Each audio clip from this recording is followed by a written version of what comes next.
Lawrence County depends on WDXE News, on the air since 1951. This is The Legend. 105.3, 95.3, WDXE. That's us, WDXE, and it is time for the Friends and Neighbor Hour. Friends and Neighbors, I should say, brought to you by Keller Williams Hood Company. That's our company, my little company. And my guest today, I've been telling you all morning, Miss Karen Niedergeses is in here. Good morning. Good morning. Well, how are you? I'm so good. You toted the kids to school. Yep. Mm-hmm. And you said that traffic was heavy. Traffic cops are out. You don't speed on the first week of school. No. Well, we're trying to get everybody used to the fact that school is back in session. Yep. Did you have a good summer? The kids have a good summer? Oh, an amazing summer. Amazing summer. What'd y'all do this summer? Well, I have a 12-year-old and a 19-year-old. Oh, wow. Okay. So I have one that is going into 7th grade and one in college. 7th grade, we played a lot of basketball. Oh, boy. Okay. Mm-hmm. Yeah, we traveled, did a lot of travel basketball. She plays for South Lawrence, so we were in that. And the other one in college, she got her own house. Where's she going to school? She's renting a house. She's going to UNA. Okay, great. Yeah. That's not too far. Yeah. And UNA's a beautiful campus. Yeah, it's been good. She yeah. thinks she's grown. I'm like, okay, whatever. Listen, they start thinking they're grown when they're about 12. Yeah. May started when she was 9. They think, when did Missy start? Oh, Missy started from birth. Yeah, I know. Oh, my gosh. So I'm just she was like boss figuring pretty out. early. Yeah. Mm-hmm, yeah. Well, good deal. Well, if you don't know, Ms. Karen Niedergeses, and I'm not sure your actual title, but you head the efforts at the women's shelter. Yes. So I'm the director of the domestic violence shelter. Yep, that's my title. Okay. Well, very good. We'll get to that and talk about that.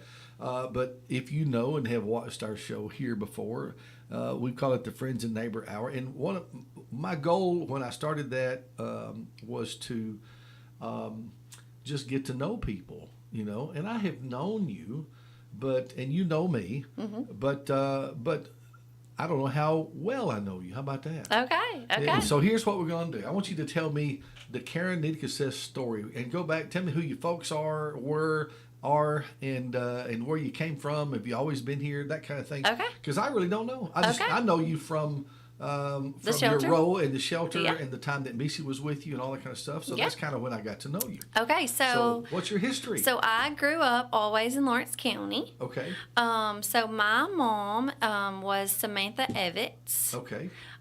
Sarah Evans, Granny's Network, was That's right. my grandmother. That's right. Yes, my dad is not from here. He lives in Louisiana.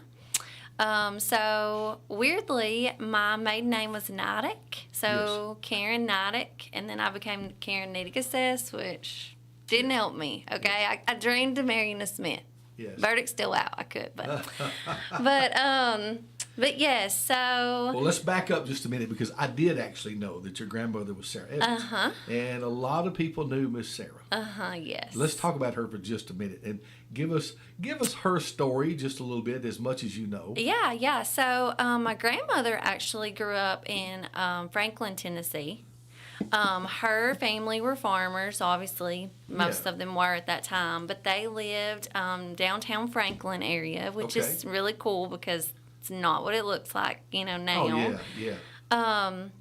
So that's where she grew up. She married my grandfather, and he ran a parts route. So Okay. they moved to Memphis, Mississippi area. Okay. So that's where my mom grew up in her elementary years. Okay. They talk about how, they grew up there, and, Elvis, they seen Elvis going down the road on his motorcycle and things like that. So they moved here when my mom was in high school. So they have 7 kids. She's one of the youngest. So, she's in her 60s now, so that was a long time ago. But they moved here when she was in high school. By the way, 60's not old. Well, Okay.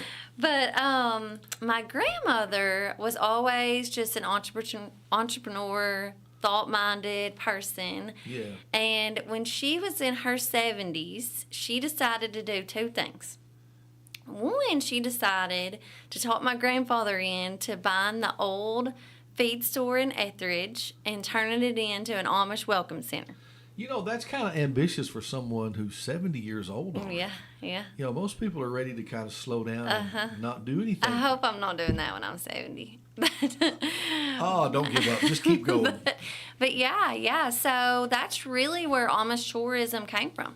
She had the bright idea to do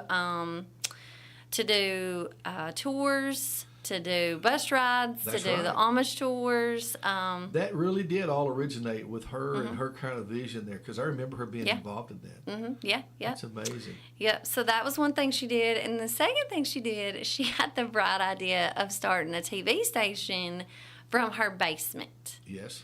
So she started that, and then it kind of took off because news media got a hold of it, and they would come, and I mean, it would be nothing for me to get off the school bus, and there'd be like Channel 2 there, like interviewing my grandma, and here's me like, oh, here we go again. You know, Yeah. I just, as a kid, I didn't realize like really how cool that was. Yeah. So my grandmother was on David Letterman and Johnny Carson and Montel Williams, Crook and Chase, Yeah. lots of different things where they would interview her. I remember I went to Crook and Chase with her, and I don't know if Yeah. people remember Harriet the Spy, but she was there that day, and I thought that was so cool. Harriet the Spy. Yeah. I remember that name, but I don't remember why. Yeah, it was a show, movie, Oh, okay. whatever. Uh-huh. Okay. Yep. Mm-hmm. Missy probably remembers, yeah. Well, you know, I knew Miss Sarah, Uh-huh. and I just remember her being such a feisty lady. Uh-huh. Yeah. Yeah. And she was a fireball. Yes. Yes. I got the honor to speak at my grandmother's funeral, and I spent a lot of time with her growing up.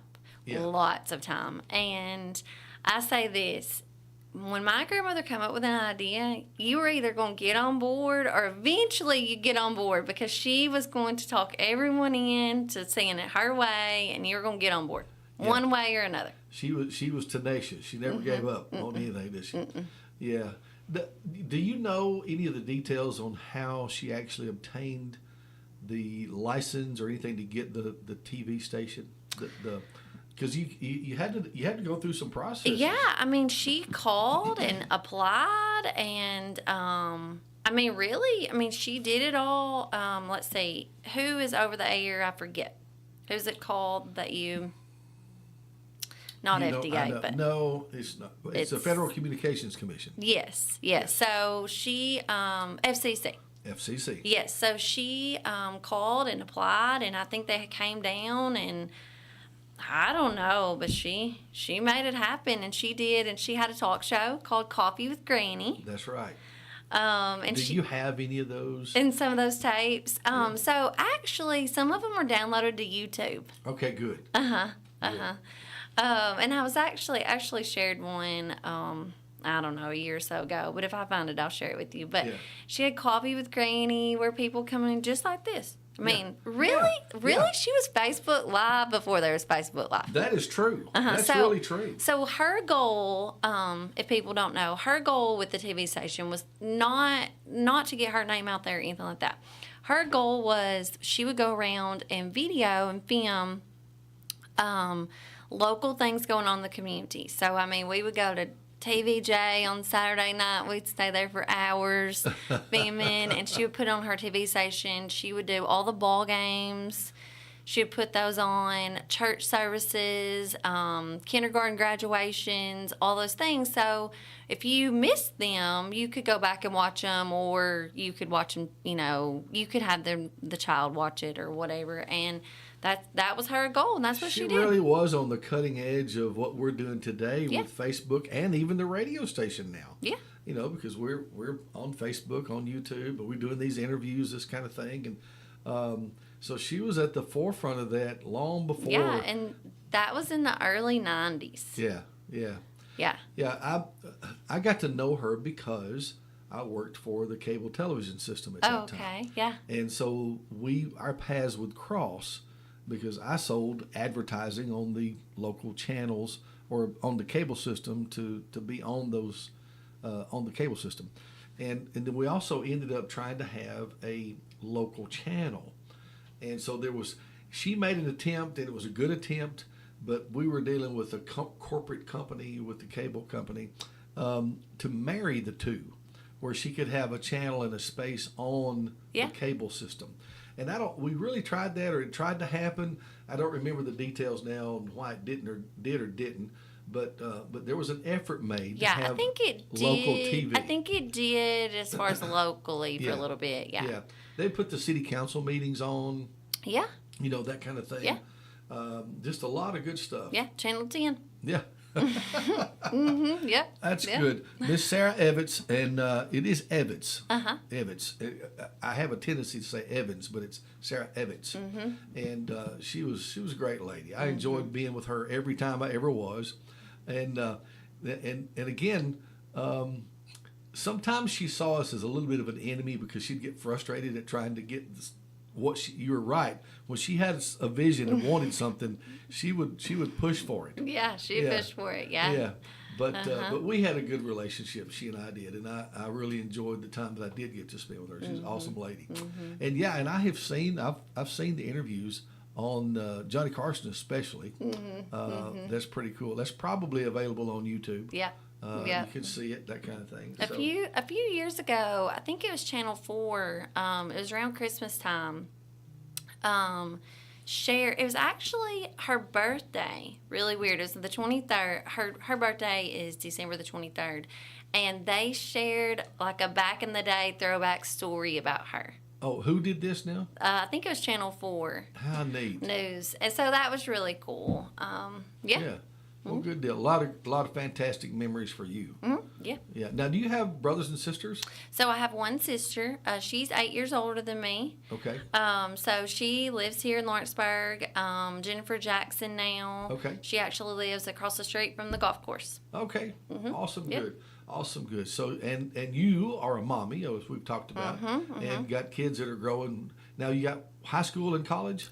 Middle school and college. Middle school. Middle school and college, yep. Oh, wow. And you have a busy life. I have a busy life, yeah. But I have a full life. Yes. Yeah. So, you growing up, you went to school, I guess, at Etheridge? Went to school at Etheridge, then moved to Summertown. Yeah, I graduated from Summertown. Yeah. Summertown High School graduate. Yep. Okay. Good deal. Summertown has changed, hasn't it? Summertown is not the same as it used to be. I mean, it is in some ways, but they have the same gym, and I love that gym. Were you a good student? Probably not. Well, now you got to know. You know when you were. I was a mischievous kid. Mischievous? No, I can't imagine. Definitely. The chip off the old grandma block is probably, that's yes, right. Yes. That's right. Well, were you athletic? Did you play sports? No sports. I do not have an athletic bone in my body. Okay. Not coordinated, nothing. My older daughter is into cheer and dance, amazing at it. My younger daughter, pretty great at basketball. Me, nothing. No? No talent, sing? No, y'all don't want me to sing either. Well, what did you do after high school? After high school, I went to Columbia State for a couple years, and then I went to work in banking. Okay. So I worked for several banks for a while, and then I actually went to work for One Stop Medical. Okay. For several years, and I was their office manager and marketing director. I went to their Pulaski clinic for a while, and worked over there for about 5 years, and that's what led me to be on the board of the shelter, and it kind of shelter from there. Ah, very good, very good. Well, we're in the middle, nearly, of the Friends and Neighbor Hour, and this hour, of course, is brought to you by Keller Williams Hood Company. We have a lot going on at Keller Williams these days. I think we have 14 agents now that work out of my office, and we recently remodeled the office, got that going, and we got a great new website. I want people to check that out. It's hoodcompanyhome.com, and we can help you with your real estate needs. Don't want to make this a real estate commercial, but well, I was actually talking to someone the other day, and they said that They wanted you to help them, and I was like, "Oh, I know them. I'm like, they're great." And she was talking about auction services. Oh, yeah. And I was like, "Oh, he can hook you up there too." Yeah, we do. Of course, I have a separate company, Hood and Hester, and we do auctions. We certainly do. Got some good ones coming, and had some good ones. So thank you. Thank you for the good word. Always appreciate that. So you mentioned that where were you right before you went to the shelter now? One Stop Medical. One Stop Medical. So how did that awareness, I guess, happen when you become aware of the shelter? So If you want to share that. Yeah. So honestly, someone reached out to me that was on the shelter board, and they wanted me to have lunch with them. And I'm just gonna be honest, I was growing in my faith a lot around that time, and I was like, no, God wants me to get some things off my plate, and I know what lunch means. They're about to ask me for something. Yes. So I went in that meeting with the headspace of, I cannot add anything to my plate. I have to start getting stuff off my plate. And they shared their concerns that funding was not good at the shelter, and they served, women and children of domestic violence. And to be honest, I just was like, how can I tell these people no? And I grew up in a domestic violence situation, had been through that, and as a young adult, and they didn't know that, but it was really, I could feel God like, you're not going to tell them no. Yeah, okay. So that's kind of how I got involved, and from there, I didn't know really how bad it was, but when I went to my first meeting, basically they were like, we're losing our funding, and I was like, oh, gosh. And almost jumped ship, but I did not. Before you came along, do you know how it was funded? Yes, so it was heavily federal and state funded. So there was some federal and state money. Yep. But was that going away? Was that? Well, they basically, there were some issues that were going on internally that made that go away. But God had a plan, and yeah, it all worked out in the end. Yeah, okay. Yep. All right, so you came on board. Well, before we go too far into that, I want to ask about the shelter effort in general, because it's not just here. There's other places, Yep. I guess. There were shelters that, and exactly. Like statewide? Yeah. Yeah. So there are, Excuse me. there are an average of 30 to 40 shelters. I think there were 36 when I took over. There might be a few more now, but we'll just say around 40 shelters in the state of Tennessee. Okay. There's 95 counties. So if you think about that, Yeah. and imagine how many of those shelters are in, Chattanooga, Nashville, Memphis area. Right. Several programs are in that area. So rural counties really get the shaft when it comes to domestic violence services. They're just not available. They're just not available. Yeah. So on the daily, we have to turn people away on the daily. Now, statistically, they did a report. They do it every year. We all participate, all the shelters. So last year it came in that 100 people a day are turned away because of lack of space in Tennessee. Wow. And that's just here in Tennessee. Wow. Yeah. So if you think about it, that's you telling one mom who knows how many children we're turning away. Yeah. So, because most people have, 1, 2, 3 kids with them. Yeah, and we're talking about victims of potential domestic violence. Yes. And if we're turning them away, they're homeless. If they're reaching out to shelter services, now it's not the only services we provide. You don't have to be homeless, but it's a big need for shelter because even if you're not homeless, maybe say your daughter was in that situation. Yeah. Well, it might be unsafe for her to come stay with you or a family member because everybody knows where that is. Yes. So she needs to come to a safe place, her and the kids, until we figure out what channels we need to make. So, so that's another reason that people reach out to shelter. So statewide, this is kind of what's going on around the state is Federal and state funding are being cut in several areas, which Sure. we all hear about.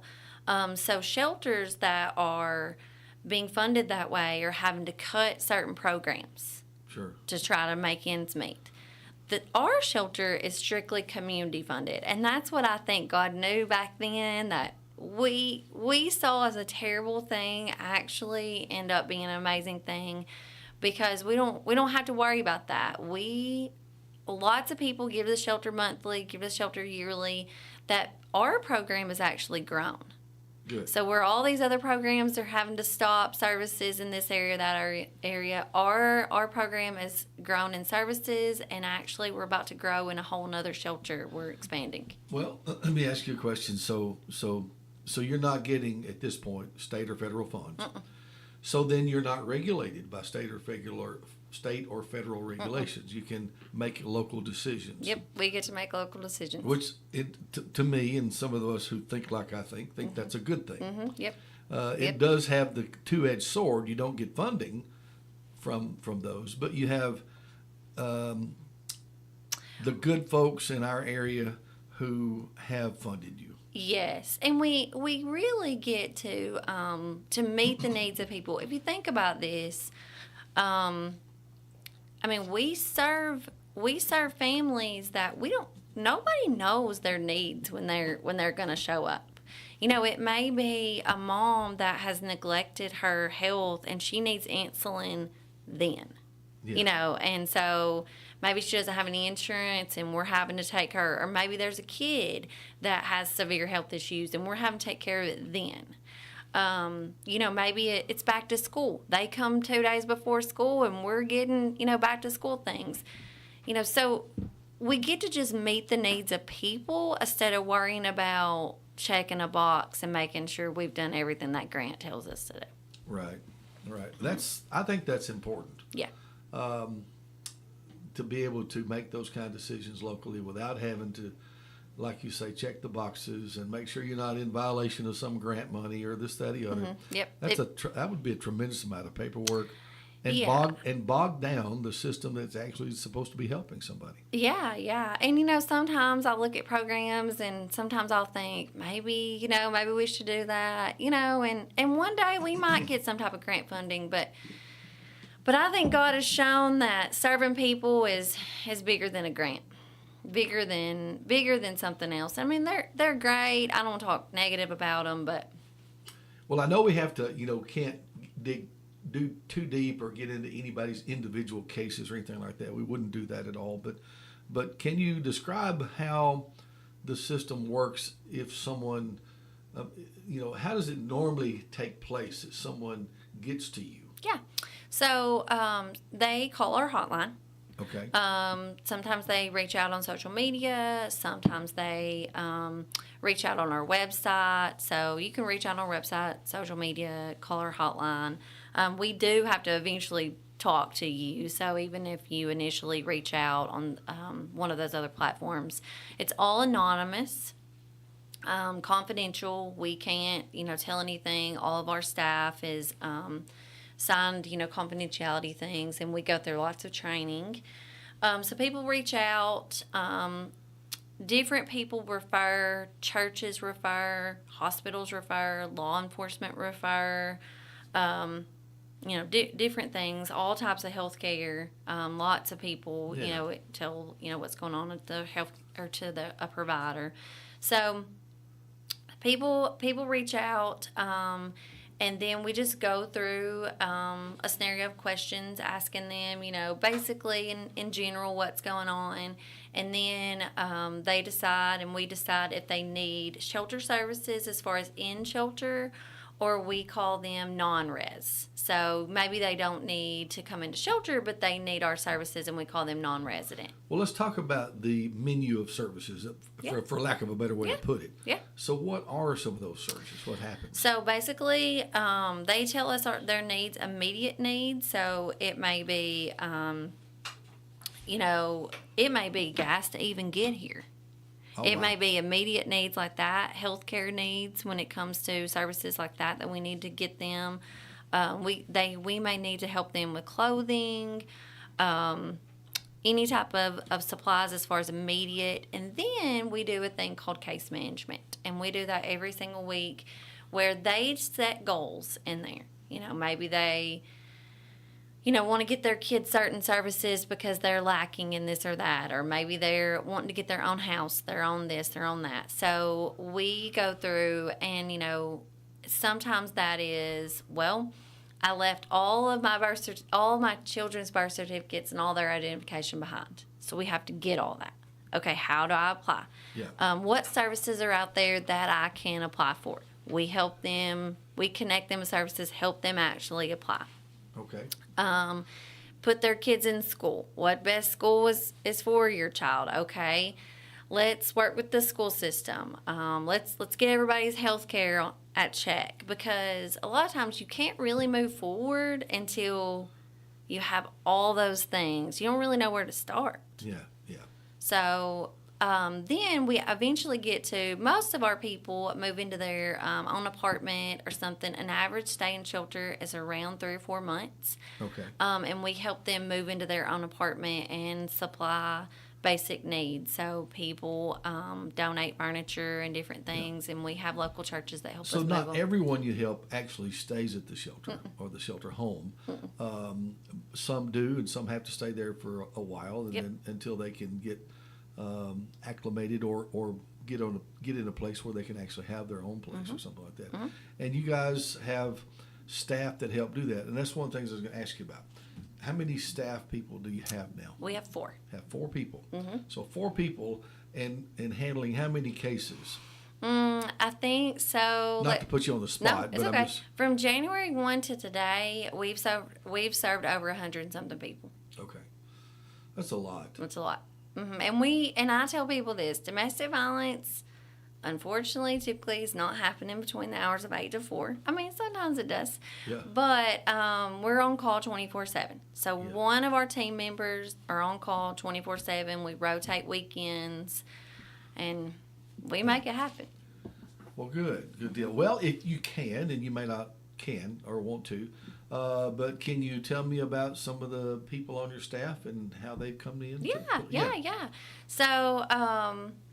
So I used to have your sweet daughter, Yeah, May was Missy. Missy was there for a while. Yes. So I used to have her, but she had a baby and wanted to stay home. But anyway, so that provided me some openings. But so I have Erica Howe. So she is one of our advocates. She actually came from Evers Construction. She worked there for several years. She was Erica Mealy. Okay. She grew up here. Her family's local. So she does some admin work and advocacy work. Okay. So that is one. And then Brittany Evans. So she actually took Missy's spot. Yeah. Brittany Evans is married to Jacob Evans. So Mac and Shirley are her father-in-law and mother-in-law, or was. So did not grow up here, but she married into a family local here. Connections here. Yep. So she's one of our advocates. So she does lots of our services as far as day-to-day, things as far as services go in shelter. And then I have Marin Saunders. So a lot of y'all may know Landon Saunders. That's her sister. His sister. Okay. But she was actually one of our interns. Yeah. And she graduated from UT Knoxville, grew up here, came back, wanted to go into the nonprofit world, and we had a position. So, yeah, Good deal. That's my team. And Good deal. Well, you guys do an amazing job, and it's the job that has to be done discreetly, really. Yeah, it is.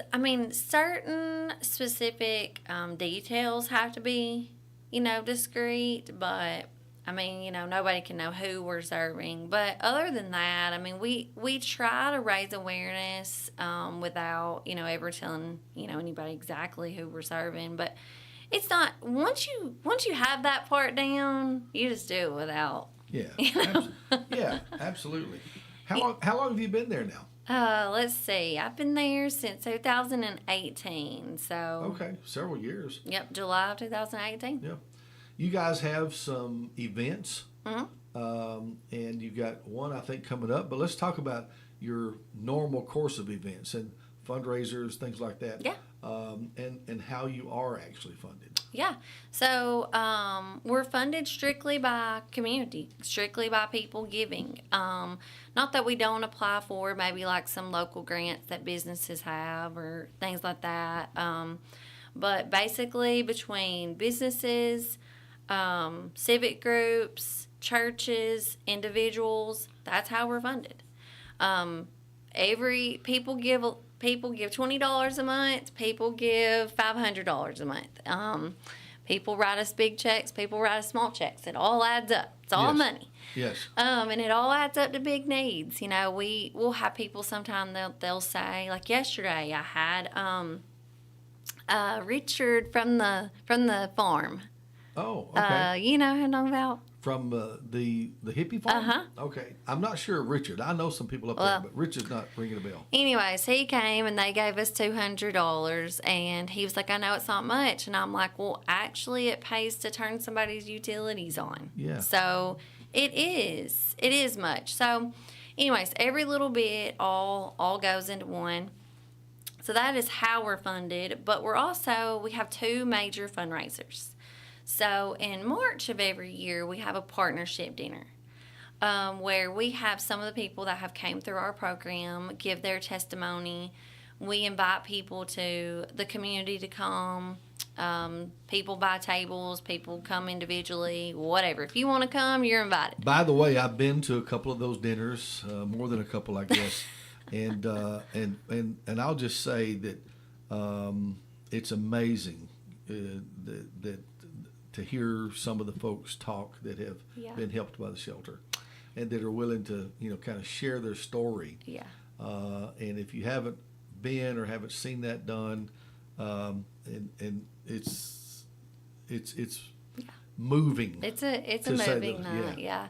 And we think they tell the story better than we do. Yeah. You know, all year round, people ask us what we do, but when those people tell the story of what we did for them, that just tells it. You know, so they tell it better.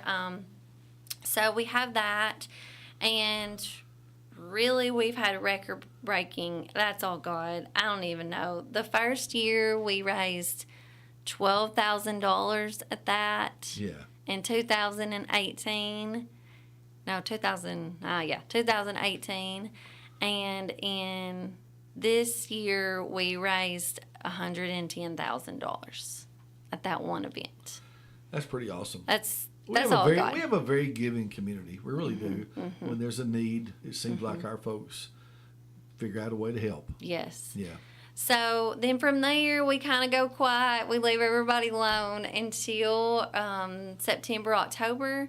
October is domestic violence awareness. So around that time, we try to really blow up domestic violence awareness. So I don't know if people have seen, we support the shelter signs. Yes. But we try to paint the town with those, get them out everywhere. Yes. That way, when people start looking around and they're like, what are all these signs? Domestic violence shelter. Where is that? What is that? It's really to get people talking about what it is and that we have one. And then, I mean, you know, I tell my team all the time, if one person reaches out for help because of those signs, well, our job has been done. Yeah. Yeah. So we do that. We always have a golf tournament in October, and this year we're actually going to have one in Pulaski and Lawrenceburg. So September the 19th in Pulaski, we will have our first ever shelter golf tournament over there, and October the 3rd in Lawrenceburg. Well, you mentioned that the number of shelters in the state. Yeah. So you not only help people here locally, but you may help someone from a neighboring county. Yes. That kind of thing. Yes. Can you elaborate on that a little bit? So we serve Lawrence, Giles, Wayne, and Lewis. And what that means is if someone calls from those counties, we try to raise awareness in all those counties. We're not going to Nashville trying to raise awareness. Now that if we need to serve someone from Nashville, we will, but that basically means we try to raise awareness in those counties. So, Yeah. Giles County obviously is growing. Yes. So we serve lots of people from Giles County. So second to Lawrence, Giles County would be our next major service area, and we are actually purchasing a house over there. Okay, So great. we hope to serve double the amount of people. In the next year, we hope to make that happen. And we are so excited. It's been in my head for as long as I've taken over shelter. Now it's getting actually a plan. I'm so excited. Well, good. Very good. So have you picked the site already? Is it already in place? Yeah, Or? already in place. Yep. Awesome. Yep, we should close any day. We're a nonprofit buying from a nonprofit, and that's just whatever. But It's okay. but we should close any day. We're purchasing that house. I've been praying for it to be for free. It wasn't for free, but either way, yeah, and we're so excited. And actually, we WKSR has a radio auction. Yeah, we need to talk about that because it's one of our sister stations Yeah. within the Radio 7 media family. Yeah. There's our sister station in Pulaski, KSR. Mm-hmm. Now, what are you guys doing with them? So they have a radio auction every year in February. Okay. So months before the radio auction, months before that happens, they pick a different nonprofit every year for that money to go to. And so in February, it will be all the money will go to the shelter. So we are super excited to partner with them. We'll be So how does that work? Do people volunteer, give things to the auction? people give things to the auction. Yep, they Okay. donate things to the auction. So we may be asking for donations, or different people from the committee may be asking for donations. Of course, I'll get my board involved and community Sure. people. So we get things, and then I think it's 2 weekends. I don't know. They got to give me all the details. But basically, it's 2 weekends in February. I think it's on live. Yeah, it's a big deal. They've been doing it for a number of years. Yeah, they say. I mean, it has helped people raise anywhere from like $30,000 to $60,000. Yeah. Amazing. Depending Yeah. on- and it's kind of it's a good benefit Yeah. to donate to. Plus, there's a benefit to it. So if you had a business who had an item to donate, obviously they're going to talk about your business Yeah. and they've donated such and such an item. Yep. So yeah, it's a good thing. So local people come and they actually do the auction part. I think that changes like every hour, every 2 hours. They have different people come. Oh yeah. So they do that part. You won't hear me on the air, hopefully.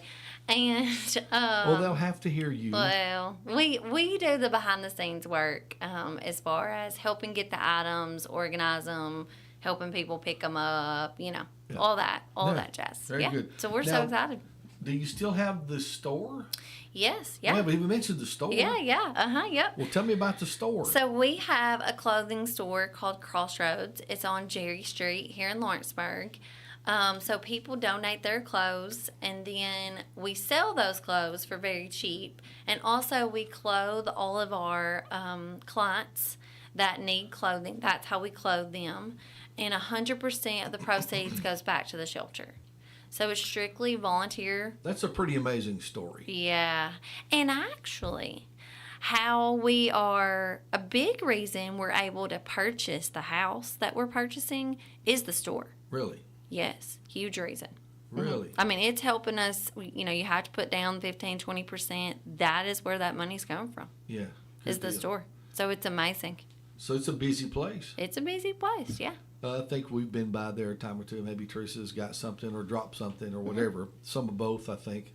I think I remember a story that it was either Missy or Teresa, one or the other, that left an item and then went back and bought the item. I don't. So it was like we're going to give this because we're not using that. But then they went in there. Oh, I really like that, and forgot that they had actually brought it in there.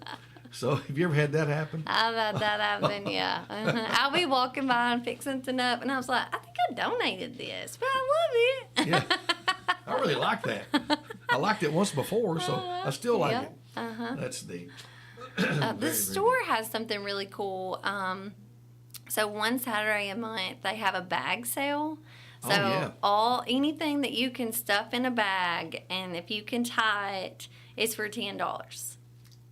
So, I mean, you can get several items. It's a really good time to just check out the store. Let's tell them where that is again. It is 317 Jerry Street.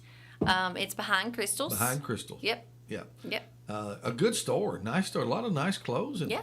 there. Yeah. Great. Mostly all ladies' clothes. Yeah. Yes. It's a ladies' clothing store. Ladies and accessories. Yep. Accessories, jewelry, purses, Yep. that kind of thing, and really nice. And I will say this: you guys do a good job of keeping the quality level up. We try. We go through. If anything has any stains, rips, anything, this is what I say. If you wouldn't wear it, we're getting rid of it. So we get rid of those clothes. But yeah, we try to keep the quality up. And But now, ladies, like to change clothes a lot. As far as changing their attire. Guys can get away with wearing the same stuff forever. Yeah. But you guys like to change a lot. So a lot of nice, very clean, still new looking clothing is there for you at a very good price. Plus, you're giving to a great charity. Yeah. Very good. I'm just amazed at how that works. Yeah, and it's volunteer ran. So most of our volunteers, volunteer 4 to 8 hours a week. So, if that is something that anybody out there ever wants to do, reach out to the shelter. We can hook you up. I mean, we don't expect anybody to work days and days there, but 4 hours a week, it really impacts the shelter. So you have bigly. a rotation of people, ladies, I'm sure. Yep. That I guess they work out their own schedules somehow. Yep. We figure all that out, and we have somebody that takes care of it. And people work like. We're open Tuesday through Saturday, so typically people work 4-hour shifts. How about that? That's nice. That's not a lot to ask, and you're doing a good thing at the same time. Yeah. That's neat. So you got several people that help with that. Then. Yeah, it takes a lot of people. It takes a lot of people. There's a lot of moving parts to the shelter, let me tell you. Now, you can tell us where your office is located. Yes. Our office is located at 615 West Point Road. We are in one of the old orphanage buildings. We are in the one, if you're going down West Point Road, we're in the left. The Christian Home is another nonprofit that lets us have our office there completely for free. We love them. A lot of times it was the Stribling family. A lot of times I get out there and I get sentimental because I start thinking, I hope whatever I do on this earth keeps giving like these people, like this family, because it's just amazing. Yeah, it is pretty amazing that worked out like it did, because for a number of years those buildings kind of went unused. Yeah. So somewhere along the way, you guys were able to say, hey, this could work for the shelter effort. Yeah. Can you elaborate on how that came about? Because that came about after you started. Yeah. So in 2019, so I had not been at shelter very long, Ken Powell reached out to me. He is the treasurer for the Christian Home. Yeah. One of the board members. Has chicken houses, farmer guy. Yes. So he actually, what's funny is he started reaching out to other people, my old bosses and different people, I guess getting the scoop on me, asking, hey, what do you think about this program? I think maybe I'm going to ask them to be out there. You think they're good? I guess they'd had some programs that maybe had failed in the past. I don't know. But anyways. So I would get random phone calls saying that Ken Powell was asking about me. Of course, I'm like, okay, whatever. So one day he calls and he wants to talk, and he wanted to know about if we wanted to come out there to have our office. And honestly, when I walked into that place, it was like a haunted house. I was like, I don't know. And he said, well, we'll pay to have it renovated. He said, but y'all have to be over the project. Yeah. And I was like, I'd just taken over shelter. I already had a project. So anyways, the sheriff actually let us use inmates. So we used inmates for, 3 or 4 months. We went and picked up inmates, and they did a lot of the work, which knowing the Stribling story, inmates helped build it. Oh, really? So, I mean, it's really full circle. So they came out. So the Christian home paid for the project. We got a lot of labor donated in different ways, a lot of supplies and this and that, and it is renovated. Well, I got to nice. see a little bit before and certainly after, and it is a wonderful place. Yeah, yeah. You guys did a great job, and what a great use of that building, because the Stribling family had intended for that farm and that use to go toward helping children in some way. Yep. And so they were able to make that a fit. Yeah. And keep with the wishes of the Stribling family. Yeah. And that's still going on today. That's kind of a heck of a legacy, I guess. I mean, we're having a chamber coffee September the 5th. So Ooh, I want to come to that. if you've never been to a chamber coffee, you do not have to be a chamber member. You can just come. But if you want to check out, if you've wanted to tour the building ever, you stop by. It's great times, 8 to 9 that morning. I'll be late. That's okay. I'm here till 9, so I'll be late. We love to show people around. We love it. Yeah. Well, let's take our last few minutes and talk a little bit about, if two things, how people can help, okay, and then if someone needs help, what are some steps to do? Yeah. So how people can help is multiple ways. So one way is obviously you can give. You can go to our website, theshelterinc.com. You can call us. You can set up monthly giving, recurring giving. That is one way to help. And you don't have to give a lot. That's one way you can help. Second thing, you can go to our social media. You can like and share our stuff. We have monthly wish lists. So every single month we take an inventory now of what we have at the shelter and our needs. So we post our needs, and you can go to our Amazon and ship things to us. What are typical needs? Laundry detergent, baby wipes, cleaning supplies, pillows, blankets, things like that. Okay. I will say this: we try to give all of our people when they come in. It's scary enough to come to a shelter, so we try to give them new pillows and new blankets, new things like that. Because if you think me and my kids are walking into a shelter, you don't want to worry about, a used pillow or something like that. Yeah. Yeah, so we try to, and we give them to them when they move out. Yeah. So we try to, those are always needs. So that is ways you can volunteer. You can volunteer at our store. You can volunteer to be on one of our committees that help us plan our events and help go ask all these million people to buy a sign, and you can volunteer in that way.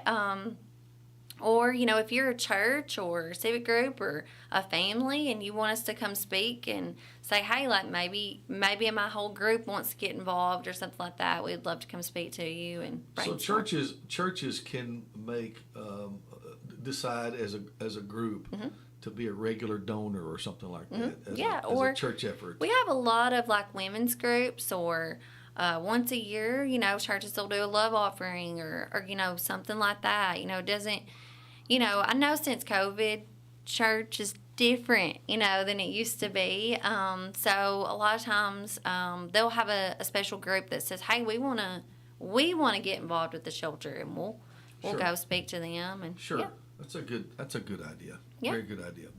So, having said all that, if there's someone who is in need, may need help. Yeah. So 3 easy ways to reach out to the shelter. One, you can call our hotline. It is 931-762-1115. You can go to our website and reach out on our website that way. Or you can go to our social media and reach out that way. So 3 easy ways to reach out. You will get one of us no matter what way you reach out. So one of us is in charge of all those platforms. You can reach out 24/7. And we answer a lot of questions. Even if you know somebody, like, hey, Actually, a couple weeks ago, I sent a message to a friend. She said, hey, like, I have a friend. I know that she's in a domestic situation. In trouble. But I know that doesn't see it yet. How do I be a good friend? And I said, you say, I'm always here for you. No, I'm never going to tell you I told you so. I'm never going to tell you. Nothing's ever going to be bad enough, and I'm going to turn away. So she said, will you send me what to say in the text? I said, yes, I will.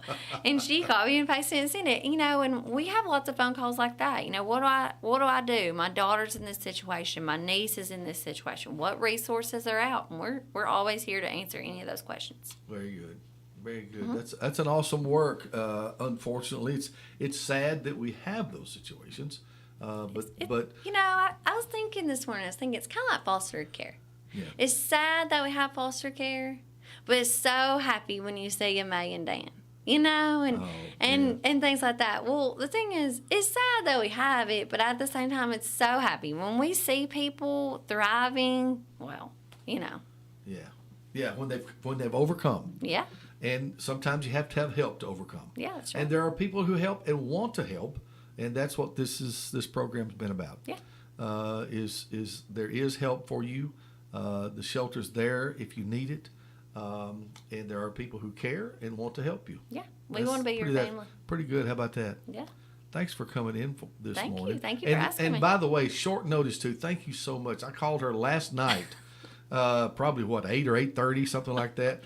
And you were like, "Yeah, I'll be glad to." Yeah. And so that is so kind, so great. I really appreciate it. Yeah, thank you for asking me. Been a short hour. We could talk longer, but we could. But we're up against the clock. So hopefully we'll talk again. Good luck on the fundraisers, and we appreciate you, hon. Thank you. Thank you. Bye-bye. Than ever. I'm Dave Anthony, Fox News. That's what new Fox News Power Rankings just out show, giving former President